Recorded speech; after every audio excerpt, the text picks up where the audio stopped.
It is Wednesday, November 4th, 2020. I'm Pastor Thor Ramsey with Center Church. This is Gospel for Five, where we take 5 minutes out of our day and focus on the gospel and the one who saved our souls, because Jesus is the gospel and Jesus is Lord. He's always Lord, no matter what. So, here we have it. So, Paul went up to Jerusalem. The gospel he was preaching in his ministry was affirmed by the pillars of the church there. James, the brother of Jesus, the Apostle Peter, the Apostle John, they all affirmed his ministry to the Gentiles, to the non-Jews. And they, the leaders of the church, gave the right hand of fellowship to Barnabas and me. So they're basically saying, you're one of us, the right hand of fellowship. We're with you, we're unified. That we should go to the Gentiles and they to the circumcised. So it's almost like this. All right, we're all together. We're in this ministry. We're unified. Now, you guys go to the Gentiles. We're going to go to the Jews. We're taking the same gospel to both groups. Only they asked us to remember the poor, the very thing I was eager to do. They said, okay, go preach the gospel you've been preaching. Remember the poor. So as a reminder, remember the poor. Now, there's a reminder for our ministries with November, moving into the holidays here, November, December. We have Angel Tree coming up. And Angel Tree is that ministry that you may know of where the church, on behalf of incarcerated individuals, goes and buys a gift on behalf of the incarcerated parent and delivers it to the family, to the child. Sometimes it's more than one child, but it's really a way to keep a connection between the adult who's incarcerated and the child. And in one sense, those families are poor in the sense that they're not all together now. They've been split apart by these circumstances. I'm not saying that circumstances aren't warranted. I'm not saying people didn't commit sins to develop those circumstances, but the fact of the matter is we're saved by grace plus nothing.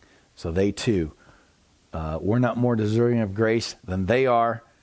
And that's the point of the gospel. And that's why Paul says, but I'm just emphasizing this because this comes up all throughout the Gospels and the ministry of Jesus, in the letters of the Apostle Paul, and all the letters throughout the New Testament. There's always the reminder, remember the poor. Remember those less fortunate than yourselves. Only they asked us to remember the poor, the very thing I was eager to do. We must be eager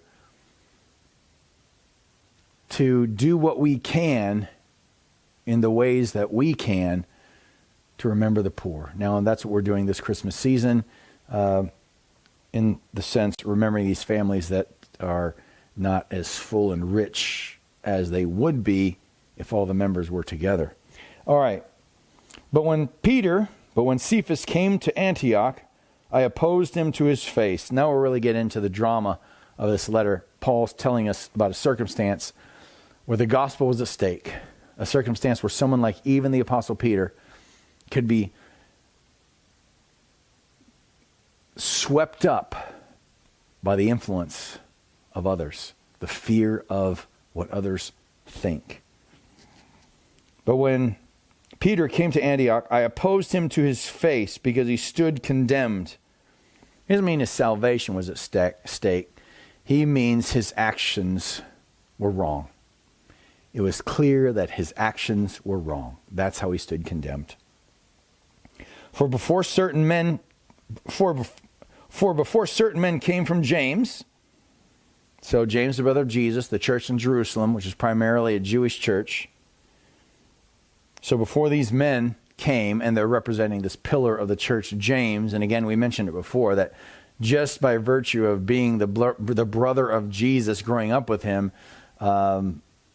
James would have been, whether he wanted it or not, he would have been given a certain elevated status within the church just because of his relationship with Jesus growing up.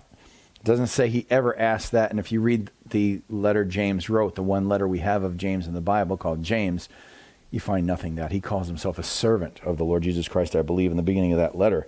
Doesn't even mention that he's the brother of Jesus.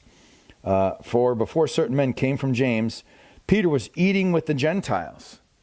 So, before these men from the church in Jerusalem, which is primarily a Jewish church of believers who believe in Jesus, before these men come from that church that is really being led by James primarily, Peter, while he's in Antioch, is eating freely with all the non-Jews. Now, these men come, and there's a problem. So we're going to have to see what that is tomorrow. So, what does God